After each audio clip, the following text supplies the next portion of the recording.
Good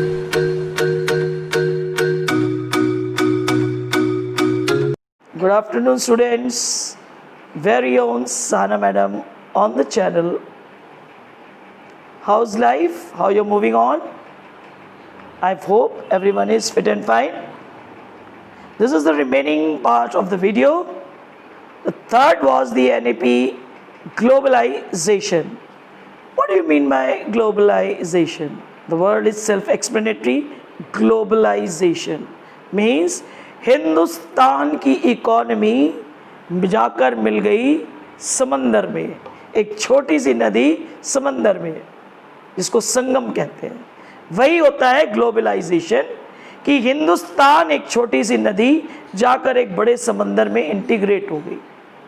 means the own country mixing और integrating into the world economy, that's called globalisation. And increase, इसके कुछ points हैं, strategies हैं कि हमें ग्लोबलाइजेशन की ज़रूरत पड़ी क्यों। फ़ायदे तो होंगे, तभी तो हमें ज़रूरत पड़ी। और पहला है increase in equity unit of foreign investment, मतलब बाहर से जो इन्वेस्टमेंट आ रहा है उसका हमने क्वांटिटी बढ़ा दी। इंडस्ट्रीज का नंबर बढ़ गया कि अब ज़्यादा से ज़्यादा परसेंटेज और इंडस्ट्रीज में आप इन्वेस्टमेंट कर सकते हैं। जैसे पहले था 60-40, 60 हिंदुस्तान का इन्वेस्टमेंट, 40 होता था वर्ल्ड का। अब हो गया है क्या, it has been move to 51 to 100%। बाहर की कंपनीज अब 100% किसी भी कंपनी में इन्वेस्टमेंट कर सकती हैं। फिर 47 ऐसी हाई प्रायोरिटीज की इंडस्ट्रीज थी जिसमें सिर्फ और सिर्फ हिंदुस्तान का पैसा लगा हुआ था, बट उसमें भी the restrictions have been moved. Now they can, foreigners can invest in that also. जो हमारा माल एक्सपोर्ट होता था, एक्सपोर्ट मटेरियल में भी अब foreign country can invest into it. अब FEMA एक्ट लगा दिया गया, उसका क्या मतलब है, फॉरेन एक्सचेंज मैनेजमेंट एक्ट। ये फॉरेन एक्सचेंज का इनफ्लो और आउटफ्लो मैनेज करता है। दूसरा पॉइंट है partial convertibility. Partial convertibility means कि मैं अपने रुपए को किसी भी फॉरेन करेंसी में कन्वर्ट करा सकती हूँ। आपको अगर इंडस्ट्रीज का डिविडेंड यानी प्रॉफिट देना है बाहर, तो आप कन्वर्ट करा के दे सकते हो। आपको अगर पेमेंट करना है तो आप कर सकते हो। आप इंपोर्ट कर रहे हो, देन यू हैव टू पे, मीन्स आपको इसमें भी फ्लेक्सिबिलिटी दे दी गई है। Very easily you can convert your rupee into any foreign currency. आगे क्या होता है, लॉन्ग टर्म पॉलिसी। अब क्या हो गया है, 5-5 साल की लॉन्ग टर्म पॉलिसीज बनने लगी हैं। ओपन कंपटीशन इनकरेज कर दिया गया है, anyone can come and anyone can go. और पॉलिसीज मैक्सिमम 5 साल की बनने लगी, पहले ऐसा नहीं होता था। अब क्या है, रिडक्शन इन टैरिफ, आपके ड्यूटीज हटा दी गई, टैक्सेस हटा दिए गए। अब है सर्वाइवल ऑफ द फिटेस्ट, जब आपको कोई टैक्स नहीं, कोई ड्यूटी नहीं, क्वालिटी और क्वांटिटी और कॉस्ट को मैच करिए and stay in the competition. And last है withdrawal of quantitative restrictions. Quantitative restriction होता है कोटा, यानी कि आप इतने नंबर के बाद आप इतना अमाउंट, इतनी यूनिट्स ही बेच सकते हैं, वो भी ख़त्म हो गया। ग्लोबलाइजेशन हो गया, जिसे मानो इनफ्लो आउटफ्लो चल रहा है, and competition is the main priority. Anyone, anywhere, any amount. The thing is that you need to match the quality, quantity and price, and consumers will and wish. You are there or you are out. Choice is in the hands of the producer now. Summing up everything, now we are moving on to the appraisal of LPG policy. भाई जब कोई policy लगती है तो naturally हमें क्या देखना पड़ता है, अच्छे और बुरा प्रभाव। ये तो हर चीज़ के, देयर इज ऑलवेज ही other side of the coin. तो हम दोनों चीज़ों पर फोकस करेंगे। पहले तो हम आते हैं अच्छी बातों पर बात कर ले। पहले मेरिट्स ऑफ एलपीजी, जाहिर सी बात है पहला है वाइब्रेंट इकोनॉमी, बहुत ज़्यादा production, inflow outflow, everything moved on to the top, GDP moving high up, बढ़िया economy, vibrant, vibrant colour means very loud, economy बहुत तेजी से आगे बढ़ने लगी। Stimulant to the industrial production, जब आप वर्ल्ड इकोनॉमी से जुड़ गए, आपकी डिमांड चीज़ों में आने लगी, तो जाहिर सी बात है प्रोडक्शन बढ़ेगा। आगे क्या है, check on fiscal deficit. Fiscal deficit क्या थी, एक्सपेंडिचर ज़्यादा होता था, सरकार के पास रेवेन्यू कम आता था और हम लोग हमेशा डेफिसिट में ही रहते थे। 8.5% की जीडीपी हमारी हस्बैंड थी, अब हो गया 3.5%, सिर्फ डेफिसिट रह गया। इतना हमने कवर अप कर लिया एलपीजी की वजह से। नेक्स्ट आ गया आपका चेक ऑन इन्फ्लेशन। इन्फ्लेशन क्या होता है, continuously rise in price, cost of production, cost of wages, सब कुछ बढ़ता चला जाता है। इन सब पे कंट्रोल हो गया, क्यों, क्योंकि हमारी मोनोपोली है, जो मन होगा हम पैसे पे बेचेंगे। अब क्या हुआ, फॉरेन आपके प्रोडक्ट्स आने लगे, इंपोर्ट होने लगा। अब क्या हुआ, आपका चेक लग गया, you can not raise the price on your own, क्योंकि कंपटीशन के लिए इंपोर्ट शुरू हो गया। तो अब कंज्यूमर, अगर आप प्राइस हाई करेंगे तो consumer will go for another product. तो यहां पर एक चेक हो गया। नेक्स्ट है कंज्यूमर सॉवरेनिटी। सॉवरेनिटी का मतलब होता है खुद की इच्छा, खुद का रूल। अब यहां पर क्या हो गया, सॉवरेन, कंज्यूमर सॉवरेनिटी, कंज्यूमर खुद का राजा बन गया। पहले क्या था 1990 तक कि जो प्रोड्यूसर देगा वो कंज्यूमर खरीदेगा, प्रोड्यूसर की सॉवरेनिटी थी, प्रोड्यूसर जो बेच रहा है कंज्यूमर वो खरीद रहा है। अभी क्या हो गया है, number of products, same price, same commodity, better quality, क्या हो गया, आपके नहीं कोई सामान खरीदेगा, अब खरीदेगा कंज्यूमर अपनी इच्छा से, कलर डिजाइन भी अपनी चॉइस करेगा। क्यों, क्योंकि number of same products brand के साथ इनफ्लो हो चुका है, there is a high level of competition. जैसे मैंने कोट करा था आपकी मारुति और फिएट वाला, वो फिएट और एम्बेसडर गाड़ियों के बारे में बताया था। आपका मोबाइल सिर्फ आपका वो चल रहा था बीएसएनएल, आप देखिए इतनी कंपनीज आ गई, बीएसएनएल दिख ही नहीं रहा, बंदी हो गया। ये होता है। नेक्स्ट क्या था, substantial increase in foreign exchange reserve. Naturally भाई जब एक्सपोर्ट इंपोर्ट हो रहा है, तेजी में हो रहा, एलपीजी लगी ही थी कि हम एक्सपोर्ट भी करें, और जब हमने एक्सपोर्ट वाला फंडा अप्लाई कर लिया तो फॉरेन एक्सचेंज रिजर्व तो बढ़ेंगे। And then flow of private foreign investment, और बाहर से प्राइवेट इन्वेस्टर्स भी अंदर आने लगे हमारी कंट्री में। एमएनसीज कितनी आ चुकी हैं अंदर, एफडीआईज आ रही हैं, तरह तरह के प्लान्स आ रहे हैं, everything is increasing, high rate पे इकोनॉमी चल रही है। और नेक्स्ट क्या है, recognition of India emerging economic power. गरीबी की दशा से उठते उठते उठते उठते दशकों निकल गए, सेंचुरी नहीं कह रही हूँ, दशक कह रही हूँ। दशक मीन्स डेकेड, कि 70 यानी 7 दशक निकलने के बाद इकोनॉमी ने एक नया रूप ले ही लिया और वर्ल्ड में अपने पैर फुटहोल्ड बना लिया हमने। India is known by being an Indian. Feel proud to be an Indian because India has made its own mark in the economy. Last but not the least, a shift of monopoly market to competitive market. अब हमारे domestic producers की monopoly खत्म। Car, fiat और ambassador बताया था, monopoly खत्म। दुनिया जान के आपकी कंपनीज ने, एमएनसीज अंदर आ चुकी। बीएसएनएल बताया मैंने, दुनिया जान की आ गई। अब कोई भी प्लान लीजिए, हर एक अपना देने को तैयार है, बेस्ट से बेस्ट। तो नाउ मोनोपोली से आउटलुक हो गया हमारा क्या, competition, survival of the fittest, otherwise you will perish.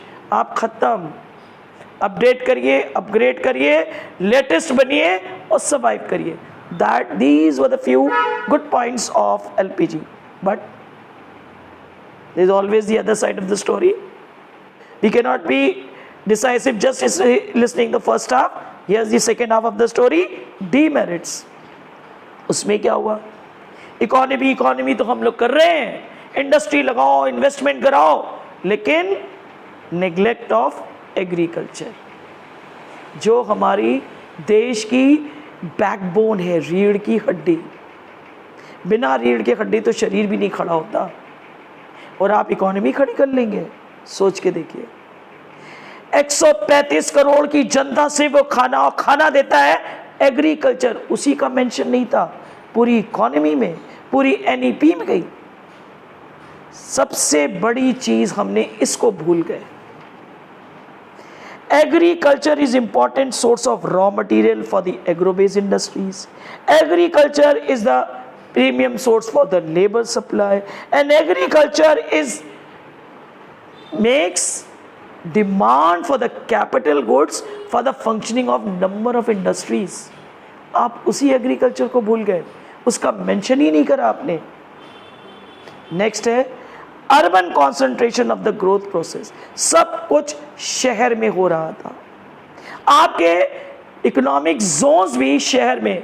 आपका नोएडा पूरा इंडस्ट्रियल एक आपका सेक्टर है, आपका ले लीजिए रुड़की साइड पूरा इंडस्ट्रियल सेक्टर है। ये सब जोन्स बनाए गए हैं, सारे इंडस्ट्रीज इन्हीं एरियाज में मिलेगा। अर्बन की तरफ किसी ने देखा ही नहीं, रूरल वहीं रह गया। और कहा जाता है कि हिंदुस्तान को अगर देखना है उसकी आत्मा तो गांवों में बसती है, और हमने आत्मा ही को छोड़ दिया और शरीर के ऑर्नामेंटल में लग गए, और आत्मा वहीं पड़ी रह गई हमारी गांव में, और वहीं अभी बिजली पानी को भी रो रही है। तो it was only urban concentrated growth. आगे क्या है? Economic colonialism.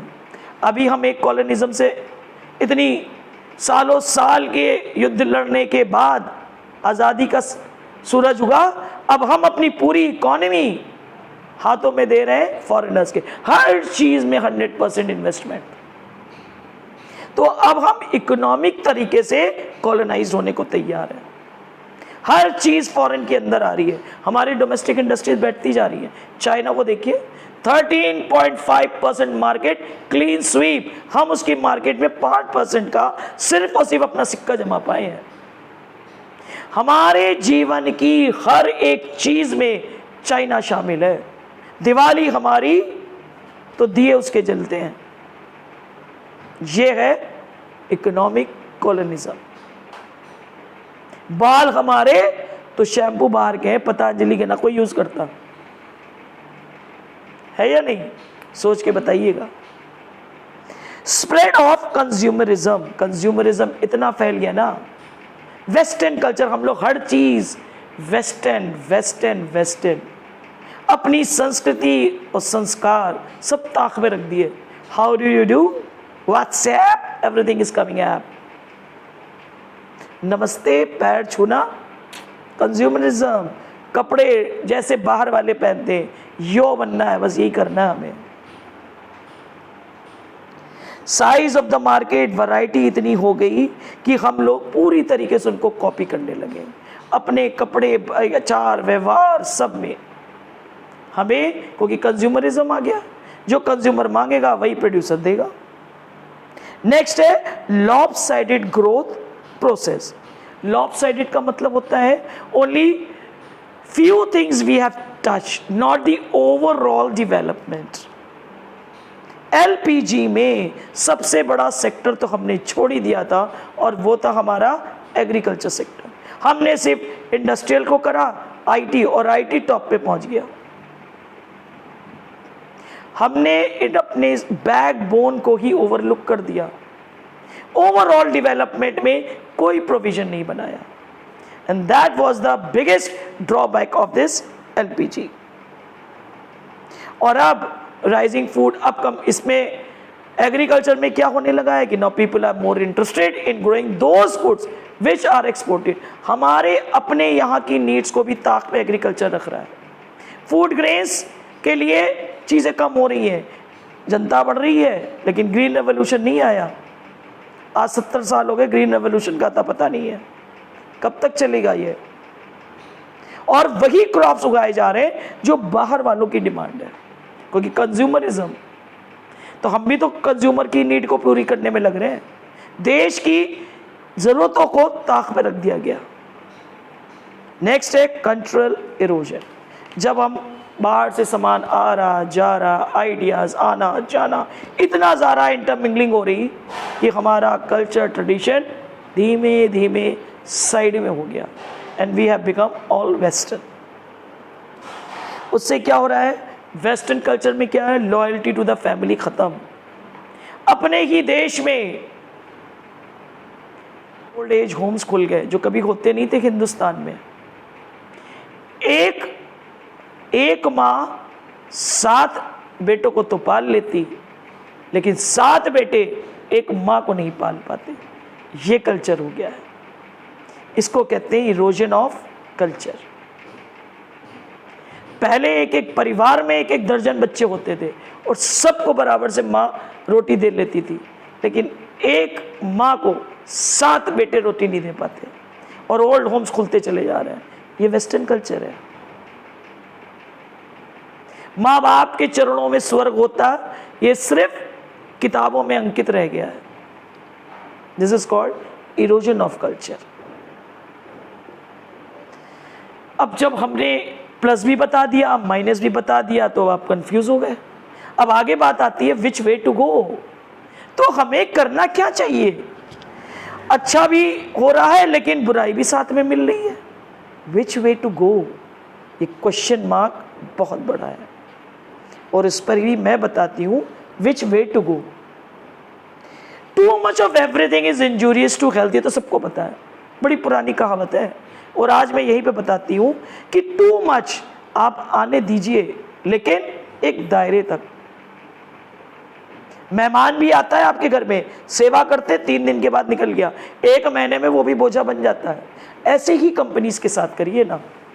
कंपनीज आए, एक हद तक इन्वेस्टमेंट लीजिए, don't give yourself to fully. मेहमान आकर के आपके घर में कितना राशन आना चाहिए नहीं बताना शुरू कर देता है। वही चीज है, उसको मेहमान की तरह ट्रीट करिए, उसको घर मत सौंप दीजिए। दूसरी चीज क्या है, इकोनॉमिकली उनके आगे बिल्कुल भी अपने आप को सरेंडर मत करिए, लगाम अपने हाथ में रखिए। अपना शेयर ज्यादा होना चाहिए। We should not compromise with our own morals. जो हमें चाहिए, जो हमें करना है, अपनी बातें हम रखें उनके सामने। एक हद तय करिए, बिल्कुल खुला मत छोड़ दिए। कम एंड टेक, ये है विच वे टू गो। अच्छी चीज है, उसने प्लस पॉइंट है। आई डोंट रिफ्यूट कि it is not good. Change बहुत जरूरी है, बट चेंज एक हद तक। और डिमार्केशन लाइन हमें ड्रॉ करनी पड़ेगी कि we must not surrender ourselves, we must not compromise, we must not economically बिल्कुल उनको अपने आप को उनके हाथ में सौंप दें, MNCs के हाथ में। एंड अपने जो FDI आ रहा है ना, उसको इंफ्रास्ट्रक्चर बनाने में इन्वेस्ट करें, ना कि ये फूड चेन्स को एंटरटेन करें। फूड चेन हमारे यहाँ हिंदुस्तान में खाने की वैरायटी बतेरी है, बहुत है। जितना हिंदुस्तान में वैरायटी है ना खाने की, कहीं नहीं दुनिया में मिलेगी। तो फूड चेन की बजाय उसमें बड़ी बड़ी इंफ्रास्ट्रक्चर में आप इन्वेस्टमेंट कराइए, चैनलाइज दी FDIs, और फिर देखिए हिंदुस्तान का स्वरूप एक दबा कुचला नहीं, चमकता हुआ हिंदुस्तान, जिसमें we all will say we are proud to be an Indian. This is all for today children, see you in the next video. Thank you, don't forget to subscribe and watch the video till the last. Good day, stay home, stay healthy.